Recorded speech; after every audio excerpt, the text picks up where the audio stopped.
What's up, everyone? Welcome to the GSM Pride Spotlight. This week I have Honey. I'm not going to pronounce Honey's last name because it's really hard and I always get it wrong.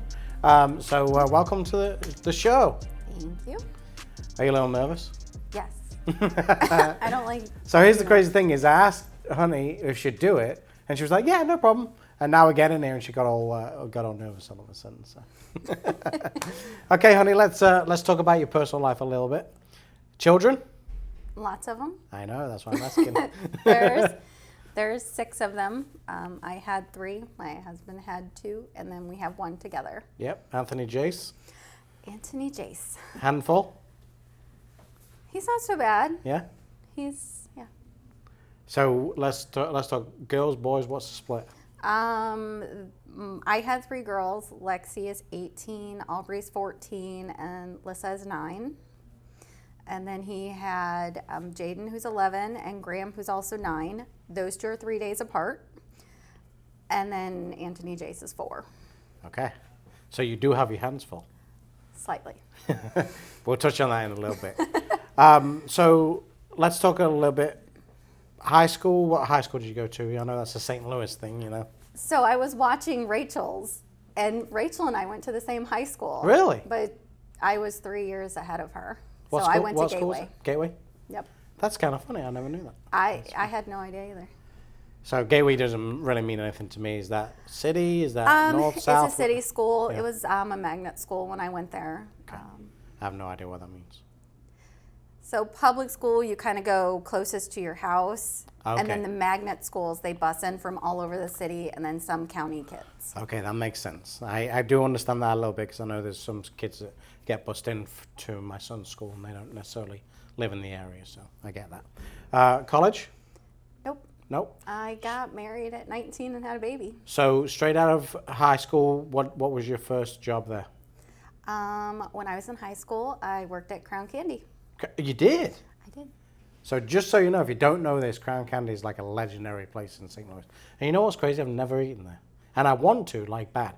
And Ashley, my wife, she's always like, let's go down there. I'm like, but we've just never happened to get down there. And I've heard it's amazing. Yeah. I started when I was freshman year of high school, I think. I started in the kitchen, then I did register, and then eventually went to And they're still open, right? Didn't they made it through COVID, didn't they? Yeah. Because I know that, they had a lot of stuff on news saying, you know, during COVID that they were not necessarily struggling, but trying to figure out ways to get back open and all that kind of stuff. They actually, I think it was called Restaurant Recovery on Discovery, maybe. They just had some big thing come in. They had like a whole hour-long special. Oh, good. They got a big donation, and Maybe that's what we'll do, is that we'll go down there and do it. Nellie was on it, so I mean, we're basically the same size as Nellie. Nellie was on it, really? Yeah, he was on the restaurant recovery thing. Really? Yeah. Okay, well then. look, Andy is great. Andy, And that's the owner, right? Yeah. There are 3 boys. Mike passed away, but Andy and Tommy are still involved. And Andy's just great. I have not seen him in a long time. It's probably been about 2 years since I've been down there, but go. Yeah, I definitely need to go. I know we kind of spent a long time on Crown Candy here, but yeah, we definitely need to go. I'd like to go down there. I've heard good things about that. So after Crown Candy, then what? That was it. I worked there for like almost 4 years, and Then here? then I got married. And you were a stay-at-home mom? Was stay-at-home mom. I'm sure, with all those children you had to deal with. Well, I didn't have all of them back then. But I don't, unless you want to talk about it, I don't necessarily have to go into your past relationships by any stretch of the imagination. So how long were you a stay-at-home mom for? From 2002 till 2015. And was 2015 when you came here? Yes. And let's talk about that a little bit. So you came here because someone in your family ran the place, right? Yes. Gary. Yes. Gary Romeo was the old GM. If you don't know, you may have mentioned him a couple of times. So when you first came here, what did you do? I was receptionist. And then? And then I did some BDC for a little bit, and I hated it. That's not my thing. And then I went on maternity leave for a while, and then came back. Anthony Jace, yeah.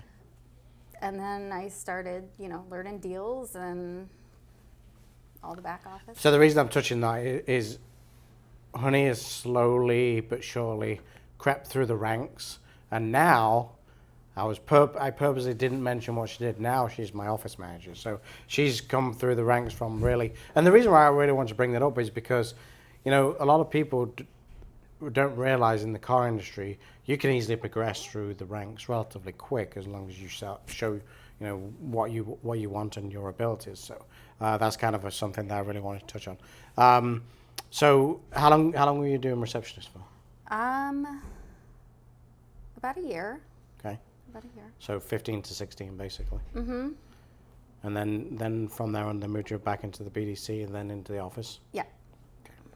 They didn't have a BDC for very long, right? No. No. That's Not right. even a year. Yeah, that's maybe right. 6 months. Okay. Good. So when you got into the office, you somewhat became a jack of all trades, right? I did. Because you're kind of the go-to, hey, we need something done, and no matter what it is, you figure out a way to get it done, correct? I do. I just kind of have that, I don't ever say it's not my job. And if I don't know how to do it, I'll figure out how to do it. Yeah. So let's talk about personal and work for a second. With your busy home schedule, how have you figured out a way to balance it a little bit? Because the reason I bring that up is you do a lot in this dealership. You are very loyal and you are always willing to help in every way. But I've asked this to a lot of the females that I've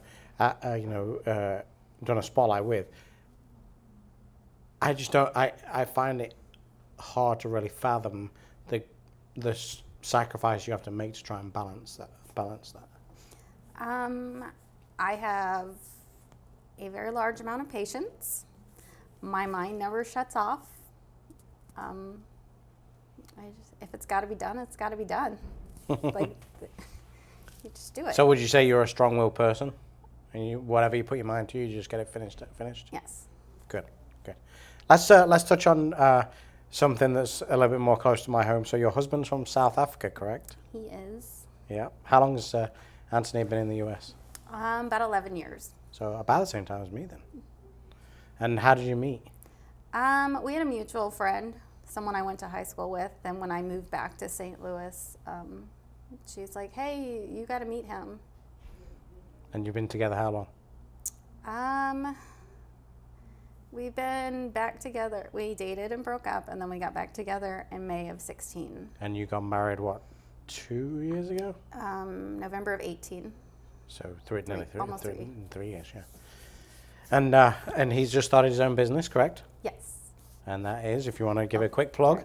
STL Pest Guru. Okay, he just did some work for me. And I will give him a shout out.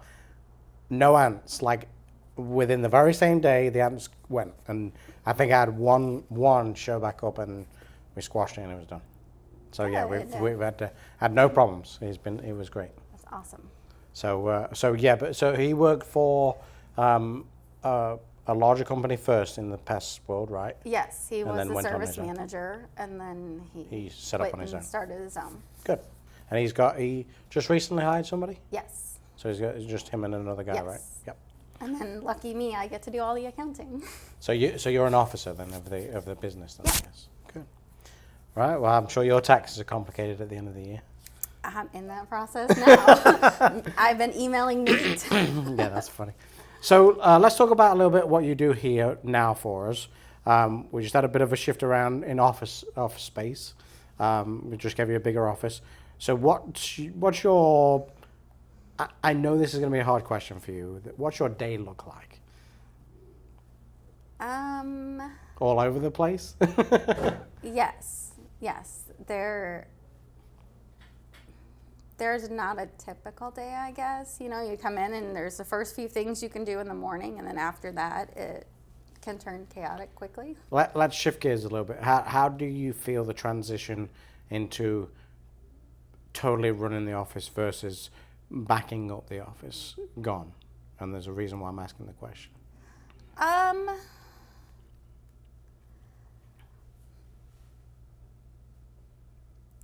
don't know.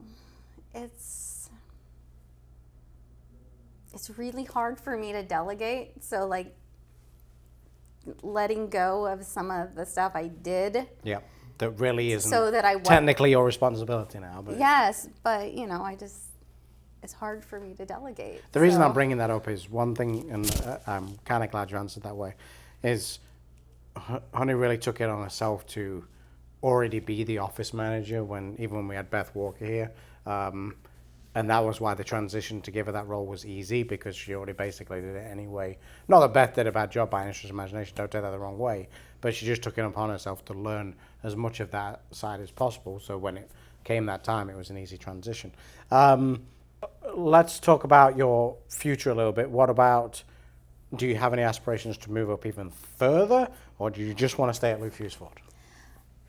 I don't know. This is definitely my comfort zone. And like, so when I started here, it was like a weird transition in my life. I had never worked full time. I had never left my kids. The first 3 days, I was like terrified and didn't want to talk to anybody. And well, look how the tables have turned. yeah. And now it's like, and more than anybody how frustrated I can get. Oh, absolutely. But like, this place is genuinely my family.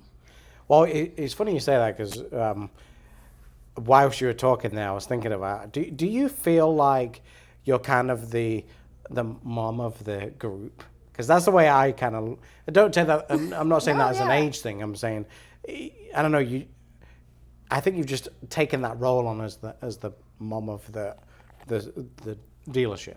I do that with everything in life. Like I have to take care of everything. Everything has to be in like working order, and I really don't like chaos. Well, for me, I'll tell you this right now. There's certain things that really aren't your job a lot of the times, but I feel like if I get you to do it, you just get done, and I won't have to worry about it anymore. So that to me is kind of like, I'm sure most people feel this way, but if they need something done within the home, they go to mom and she gets it figured out and it's done. So that's why I kind of said that is, like right now we're trying to arrange the flights and everything to go to Texas. I'm like, well, I'll just give it to you. You'll figure it out. You'll get it all set up. So that's kind of why I asked that question.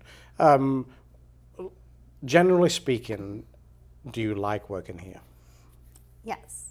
Is that an honest answer? Yes, I do. I mean, I get frustrated. We all get frustrated. Yeah. I just, I sit down and I think about it a lot, and just, I don't know, like Dan and Jerry and a lot of the guys that have been here for long, and Paul, it's like I have work dads, and I don't have a good relationship with my dad. So like, and then, I try to befriend everybody else, and that's kind of weird for me going into management, because where I was before, I felt like everybody was fine and comfortable talking to me, and they would just tell me anything because they knew that I would speak up and say something. Oh, I know. I'm glad I'm glad that hasn't changed. Yeah, I don't think. I think one thing we've done here is figured out a way to make everyone feel like they're part of a team, and you can really say anything without any repercussions with that. Even with me and my role, I know I grew into that role within the group, but to be honest with you, sometimes it's kind of annoying where people just come and start talking to me about stuff that I'm like, why are you talking to me about this? Because this is not a good, like, employee GM conversation that we should be having.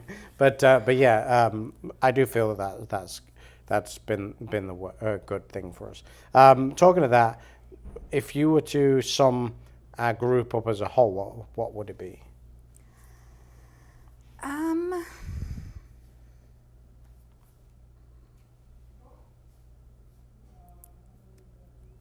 don't know. I mean, we really are.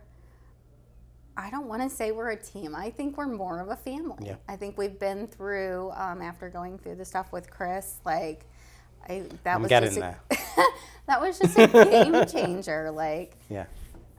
It's truly family to me. So I'm glad Honey brought that up, because there's two things I want to bring up that I'll touch on the second one in a second. So Chris, when Chris came here, you've heard us talk about Chris Fetterman a few times. Honey really liked Chris, didn't you?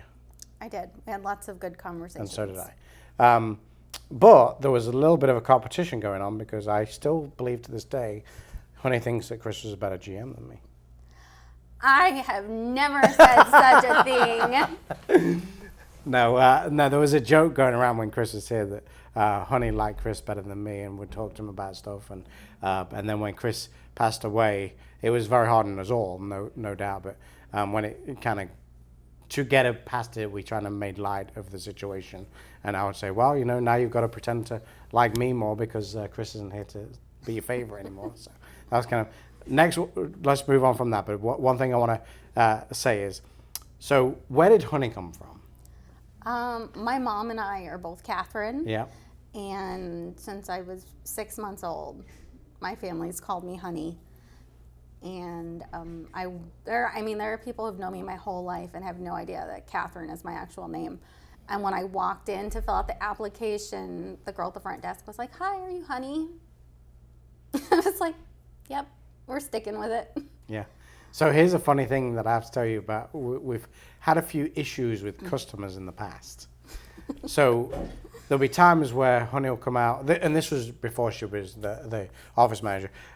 She'd help with titles and issues with stuff like that. And there'll be times where she'd come out, and I'll give you a quick example. One time Grant said to her, "Hey, Honey," and the customer's like, "You can't talk to her like that." And we're like, "What? That's her name?" And the customer didn't realize that was her name, and Honey had to come out and say, "No, that's what everyone calls me. It's not like a derogatory thing in any way, shape, or form." So there's times when people who don't know the situation are like looking at us like, "Why are you talking to her like that?" And it's not anything bad. It's just what your name is. And it worked really good when I was reception too, because I would say my name and then it would strike up conversations all the time. And if someone was mad, like, you're not going to be mad at somebody named Honey. Like, it instantly would change the tone of the conversation.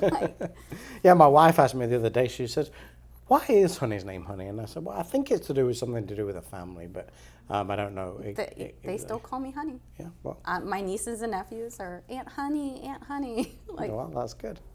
That's really all the questions I've got right now. Have you got anything you want to touch on? No? Well, as always, thanks for joining us. And over at Lou Fuse Ford, we can replace the car but not the customer. And I'll see you all next week.